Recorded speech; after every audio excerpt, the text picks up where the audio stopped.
Hello, how are you doing? I hope you all are going great. Yeah, I'm also fine. And today I'm planning to discuss this topic. I have already written on the board. You can see the tense. And before starting of this topic, I just want to share you something.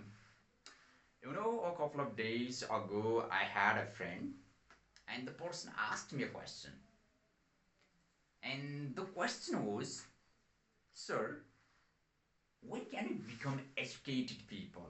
See the question. Initially, this question sounded me simple, but the question made me think.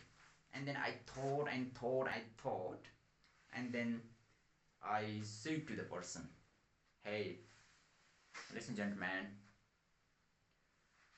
when the lame can walk with you, when the dumb can talk to you, when the deaf can listen to you, and when the blind can see you, at that time you become an educated person." And I say to that person, so I have used some terms which might be considered as offensive terms in some societies. Please, my intention is always clear. Don't take such terms like that way. These terms like that way. So coming back to the topic, yeah, we discuss this topic, the tense. And you people, one thing you have to understand is, while talking about and while studying any grammatical topic, you people must be aware of three dimensions: form, meaning, and use. And these dimensions are very important while discussing any grammatical topic. Let's talk about form. It means how can we structure, how can we form sentences, how can we combine words, and then how can we structure sentences, and then meaning. After forming, after structuring sentences, we have to understand the meaning of those sentences. Until and unless we understand the meaning of those sentences, our communication might not be effective and meaningful. And those sentences might have multiple meanings, or sometimes, obviously, sentences they have multiple meanings, and multiple meanings we have to understand. And then use. In which context? Basically, in which context do we use, and can we use those sentences? Let me give you an example. For example, if somebody says, "I'm just dying," and this means, if you understand this sentence literally, you might understand somebody is dying, somebody is passing away. But if somebody is there in a key, in a line, at that time the person might be scorching because of the heat, because of the sun. The person might be feeling very hot, and at that time the person might say, "I'm just dying here in the line." So this is how we have to understand the actual use. In which context can you use those sentences? This question is very important. And so let's discuss its definition. What is the tense? If you understand the topic, I think most of your problems in English might be solved.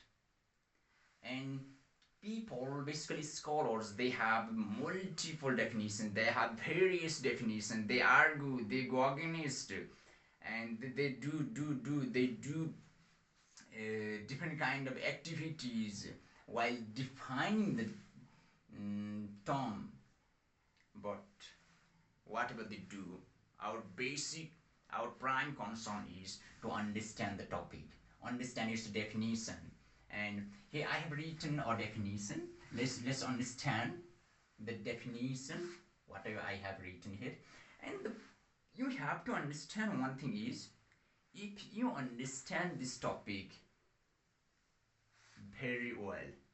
Your most of the problems regarding the English language might be solved. So yeah, this topic might look very simple, but and very small, but the topic has a very broad scope.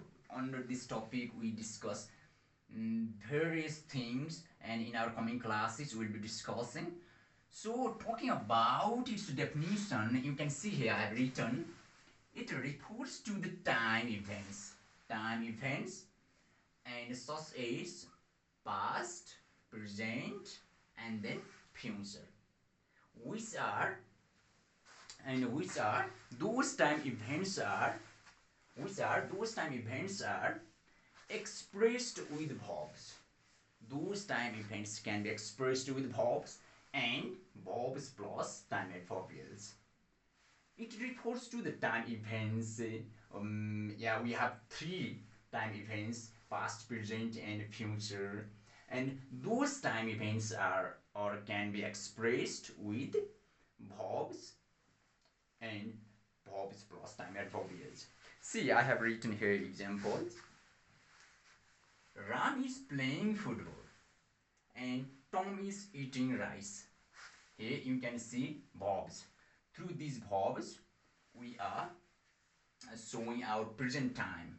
Ram is playing football. Ram is playing football in the present, and Tom is eating rice. Tom is eating rice in the present. And both these two sentences are present continuous sentences. And here, and we can express time events with verbs. With verbs, we can express time events. And then verbs plus time adverbials. Ram was playing football yesterday, and then Hori is going to Japan tomorrow. See these two sentences, and these two terms are time adverbials: yesterday and tomorrow. And these are time adverbials. Time adverbials basically are those adverbs, or we call them adverbials, and which those adverbs which show time. For example, yesterday, tomorrow, and then, now. Those time adverbials which shows time. And you can see here, Ram was playing football yesterday. If there is no time adverbial here, Ram is playing football when? The sentence is not meaningful. Because of this term, the sentence is meaningful. This is a time adverbial, and this is making the sentence meaningful. And the time is yesterday. And then not the day before yesterday, 2 days before yesterday, but yesterday. Because of this term, the sentence is meaningful. And then Hori is going to Japan.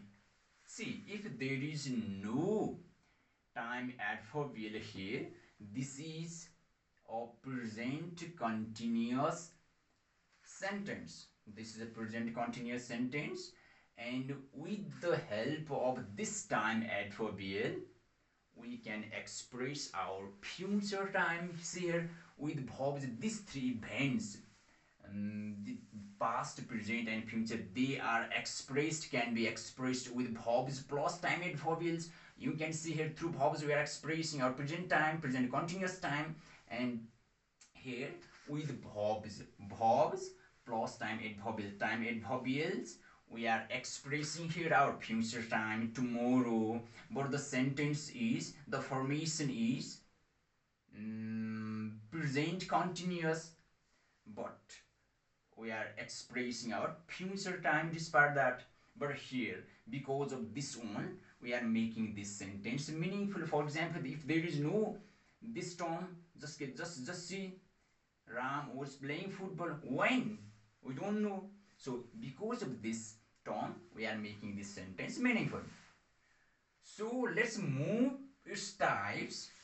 Basically, there are three types: past, present, and future. You can see. Yeah, some people say there are only two types of the tense, past and present, because they do not count as a type of the tense, the future tense. I think the reason might be they express actions, and the this tense, this type expresses only obligations, some certainty, some uncertainty, whatever we do in the future. And we use this tense to express our opinions, our uncertainty, our certainty, sometimes our obligation, not any action. And that is why some scholars argue that some they argue that there are only two types of the tense, and they do not count this one as a type of the tense. However, for our convenience to understand, we study these three types. In the past tense, I understand it is a ghost. Something happened in the past, we don't know. I'm talking about the present tense. I understand it is a gift, because a gift is always with us. And then the future tense, I understand it is a hope. A hope, man. We hope something to happen, but we just hope, and yeah, we hope something to happen, but we don't know whether it happens or not. That's why I understand the future tense like a hope. And each and every type, they have four aspects. You can see each and every tense, they have the same four aspects. You can see simple, continuous, perfect, perfect, continuous, simple, continuous, perfect, continuous, and then simple, continuous, perfect, continuous. And we just add here past simple, the past simple tense, past continuous, the past continuous tense, then past perfect, the past perfect tense, and then past perfect continuous, the past perfect continuous tense. And then we just add present simple or simple present, sometimes people call it, sometimes people call it simple past or past simple, we can use interchangeably. And then present simple or simple present, the simple present tense, then present continuous, the present continuous tense, present perfect, the present perfect tense, perfect continuous, present perfect continuous, the present perfect continuous. And then simple again, future simple or simple future, the future simple tense, the future continuous tense, then the future perfect tense, then the future perfect continuous tense. These are aspects, we can call them aspects, and 1, 2, 3. These three are types, and these four are aspects. And if you count totally, there are 12 aspects of the tense. And let's talk briefly about each aspect, and in our coming classes we'll be discussing these all aspects in detail, but for the time being, let's discuss each aspect briefly. And let's talk about the past simple tense, and it talks about near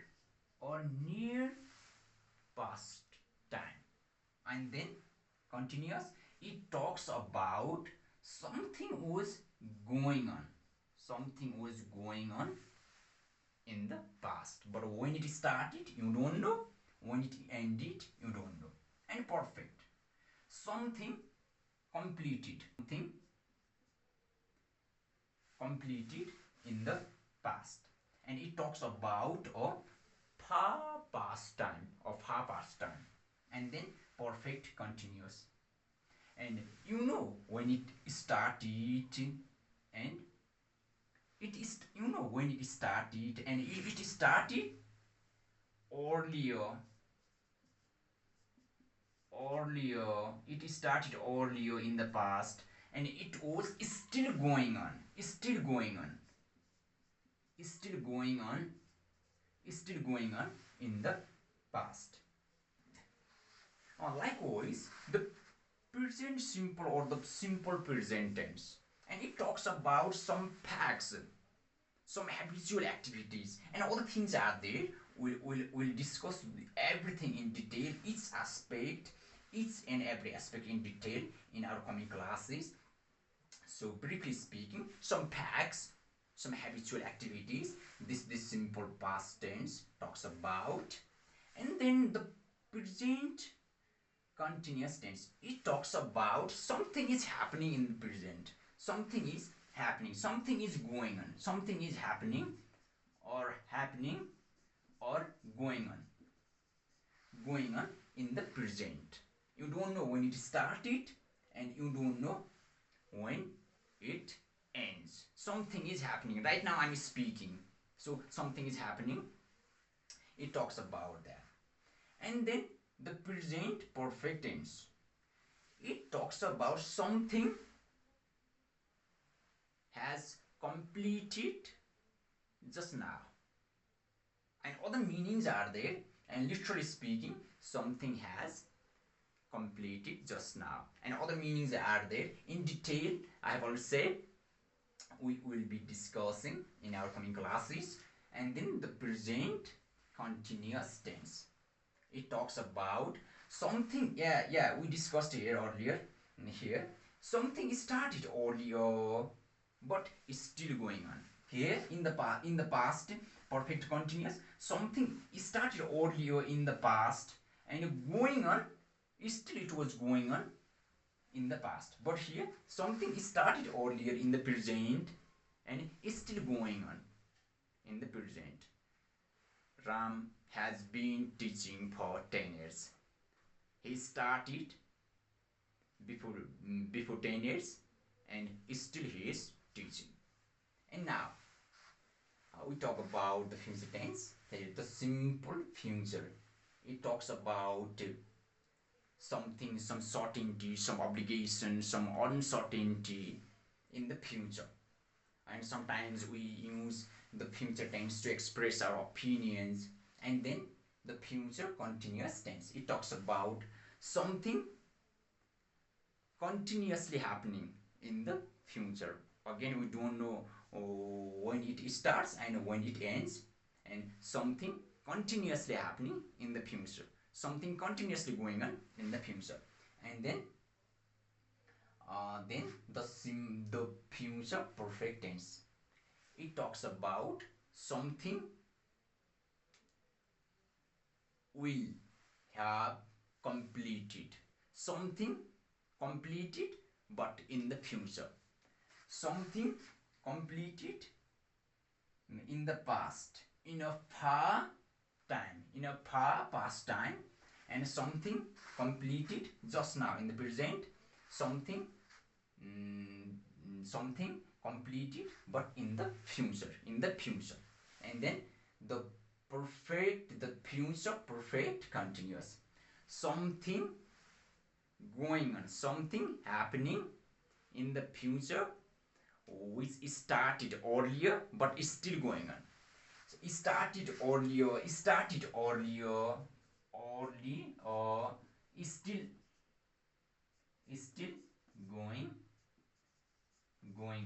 still going on. It started earlier but is still going on. When? In the future.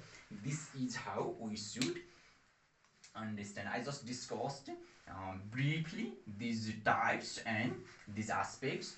In our coming classes, we'll be discussing each and every aspect in detail, and other grammatical topics we'll be discussing, and we'll study in such a way, not just for cramming, just for mugging up all the grammatical topics, but to understand the English language so that we can communicate meaningfully and very effectively. So thank you so much.